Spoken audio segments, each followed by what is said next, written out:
Well, thanks, everyone. So I've been at AT&T for about a year plus. And the story I want to tell you is quick wins based on some personal experience. I'm a creative operator. So about 57 weeks ago, I was in Texas. But I'm not a Texan, I'm from New York. What am I doing in Texas? Well, I have a situation that I have to deal with, and the situation is I learned 2 days ago that I'm losing one of my 3 teams. Going from 3 to 2, it involves about a dozen people, and these are the people with all the legacy, knowledge, and historical information for an entire column of work, and they've been doing it for 10 years. And when the decision was made to shut the office down and give them 2 weeks' notice, I quickly proposed that I should go down there and do some knowledge transfer.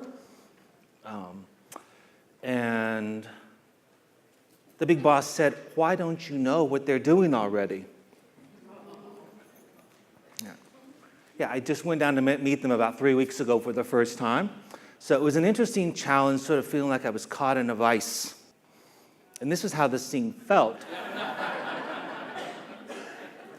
And tomorrow morning, I will be talking to these people and trying to get them, while they're grieving for their jobs, searching for their next move, allow me to ask them things like, what's the password to the server? What's the server? Where is the server? And a number of other things. I was on the other side of the universe from home, and it's my birthday.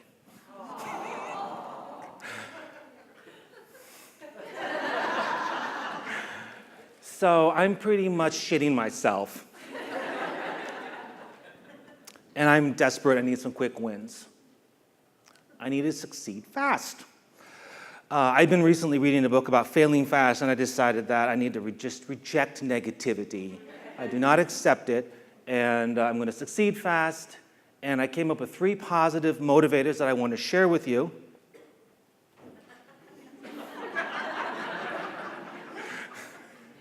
So I got to work. So I'm going to step away from that scenario and talk about some things that I learned from this, and then other things that I've done in my year that I think I can share with you about how I managed to make things happen. First of all, the criteria: you want to be able to make a visible difference. A quick win is something that you might not have to ask permission for. Anything that creates momentum or enthusiasm for your work. You want to build trust, assert your leadership, and buy time for world domination. Number 1, take advantage of the chaos. So while the Texas office is being shut down, I'm bringing all the work to the New York office. And there was a column of work that the designers were doing that I did not approve of. It was administrative garbage work. So when I came back, I said, I'm just back from Austin, and here's our new process. And I shifted the entire column of nasty work off on the project managers. Sorry if you're a project manager. But it was work that, in my opinion, was the lowest creativity that was assigned to my high creative people, the designers. They should not be doing it. So this is your opportunity to lay down the law. Hello, this is our new process. And there are other ways that you can do this as well. It doesn't have to be after a juncture like that. But if you decide that something needs to change, if no one's stopping you, and oftentimes the people are too busy to stop you, just go and issue a memo. Now, from now on, everyone has to put a timeline on their creative brief. Right? Lay down the law. That's the answer. And by the way, I enforce that because I control traffic. If traffic doesn't like a ticket, they send it back. So that's my secret weapon. Number 2, create a decision tree to assess the work. So we suddenly had this influx of work that we weren't familiar with. And traffic was sort of the first point of intake. And so they were confused by literally every ticket that came in. So we worked through some of the details and literally created a decision tree. And the purpose of the decision tree was to identify the jobs that were easy to understand and easy to assign, and then focus on the higher level work and which team would it go to. So we had a couple of design teams, and then which person on that team it would go to. So it really was meant to help us quickly make a decision without being lost. And it was a sustainable thing too. You could hand that to someone else, and they could pretty easily understand what we're all about and what should happen next. Create templates for repeat work. How many people here think templates are great?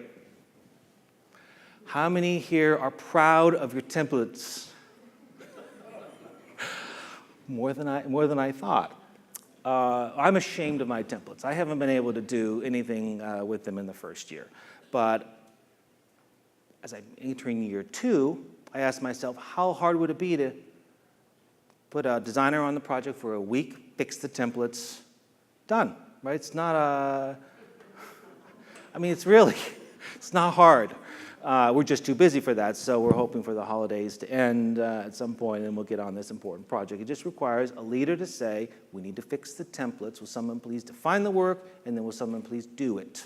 So there's really no roadblock for it. I consider this to be one of the easiest wins for me, and to my shame, I've neglected it. A different type of template is coming from Morgan at Stitch Fix. Every moment we've spent engaging shareholders to write down their needs in plain language and to understand them has been paid back 1,000 times. So what he's done is templatize his communications and its ingestion process, interviewing the people that are giving him work to standardize the process. So that's another area you can templatize. Be a 20% tipper. So the most powerful example is defanging your enemies.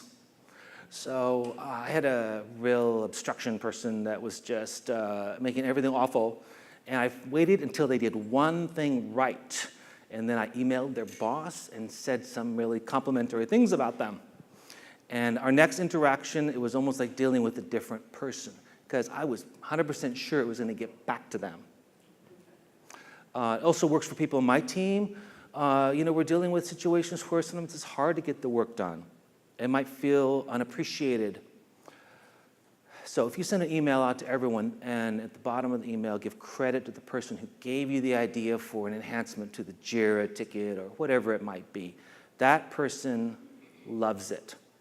And then the last thing I tried, I think really works well, is I had one member of my team who was going through a rough patch, and someone came to me and said, just out of the blue, that person really killed it for me. And I said, here's what I want you to do. Write me an email, CC them, and tell me what you said in writing. About a week later, in our weekly one-on-one, she brought that up, and it really brightened her day, and she had no idea I was behind it. That made a big difference. Fix something. Now, there are people who say JIRA can't be fixed. And I agree, but it can be made less sucky. So, and it's just the fact that JIRA runs like a vast part of our business, and we're kind of stuck with it for now. So when creative briefs get put in, timeline and everything put in JIRA, and the way that JIRA was implemented was really terrible. You couldn't assign one job to more than one person. So if you had a writer and a designer working together, they had to create 2 tickets, link them, and all the comments left in one ticket couldn't be seen by the other. Plus, the default option was every time you went in and changed a comma to a period, it would just spam everybody. So it took me probably 6 months. It wasn't hard work. It was really the bureaucratic challenge, I think, for dealing with this. But I came out of it with a new ticket that transformed the way we work. And one of the reasons why this didn't get any resistance is because after I was done, JIRA was still as ugly as before I started. So most people didn't actually really understand or grasp the fundamental change. But I was able to fix it, and we move forward, and it's actually been pretty amazing. So this comes from Mark Shriver's BigCommerce. Jira can be overwhelming for creative folks. Basically, let's help them. Let's give them some dashboards, let's give them a filter, and then they stop coming to me with their questions. That's a pretty quick win. Optimize something nasty. So on the right here is a depiction of an area of work that my design team has to do, and this is producing the little pictures that go next to the product if you're shopping around on AT&T.com, and some of them Zoom, someone's dedicated for mobile, they go to 3 or 4 different parts of the website. And everyone was done pretty much one at a time, and it was horrible, terrible work, and that landed on the New York team. And the howls of rage when they first had to do this was just ridiculous. So this is conceptually a quick win, but it actually took a lot of time. So I cleaned up the pipeline so the people giving us the work changed the way they spoke to us. I went ahead of them and got better source images because the people that were, the project managers that were delivering the work really didn't understand what high res was. So I just went around them, placed my order, waited for things to change, and then internally I took a process and I think at the end of the day, I took maybe a 10-hour job and turned it into 15 minutes. We're using AppleScript, Photoshop actions, making the client name the files properly before they give us. So we eliminated a lot of the waste and automated everything. So you can just bring one image in, it updates all of them, run the AppleScript that renames all of the layers, all the artboards, and then turn generator on, and it puts all the files in folders and subfolders properly named with a job number, a product number, or the color. It's amazing. Now this is Claire talking about a creative brief. She also fixed something. We overhauled and enforced our creative brief. People were annoyed until they saw the magic. Less meetings for them, less wasted effort. All the issues went away. Farm out the garbage work. Just get a budget, farm it out. Like I've got 1,000 TV guide banners that we have to do. No one really likes them, and it was a very demanding client. So it's probably way down here on the scale of creative work. Get rid of it. And for the same amount of money it's costing you, you can find someone, some person or some agency that will just take it on. And then once you do this, your team in about a week and a half will forget. So you have to remind them how great you are by making this horrible thing go away. The same goes for your boss. Okay, start something new. Now this is one of the easy wins. So traffic. Kevin, welcome to AT&T. Traffic says, I have a problem. And what's your problem? The problem is creative people aren't telling us when they're going to be gone. All of a sudden, they don't show up, and we assign them a job, and it's due tomorrow, and we didn't know. So the answer to that is empower traffic to make everybody tell them when they're going to be out. And then traffic generates a daily out-of-office email. It's not brain surgery, people. But no one was doing it, so now every day an email goes out, here's who's in the office, here's who's out of the office, Kevin is in LA, done. So it solves their problem and actually kind of gives them a higher profile across the entire team, gives them control, and makes everyone accountable. It accomplishes about like 6 goals in one little thing. Yasmin at Firewood Marketing implemented a project management tool. Yeah, PS, it's not really an easy win. But this is something that she wanted to change, found a way to do it, and the benefits are scoping work and making smarter hiring decisions. End something. So there was a pointless so-called stand-up meeting. Why are people sitting, and why is it half an hour? I don't understand. I'm very confused by this stand-up meeting. And half the people that are supposed to be there never showed up, so I waited for a month, and then I sent in the cockroaches. Everyone left the meeting, and it never happened again. I didn't really send cockroaches. I just killed it. And that's fire the right person. Does anybody disagree? And if you're strong enough, this is easy.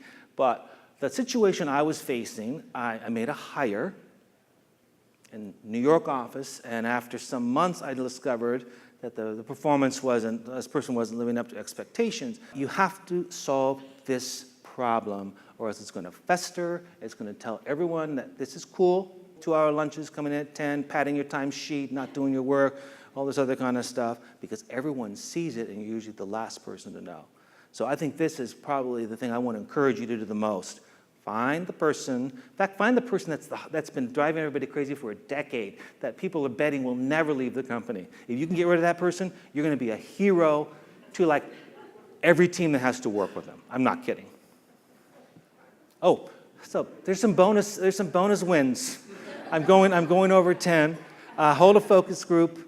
So I held focus groups when I was trying to solve crack the JIRA now. What's broken about JIRA? How can we fix it?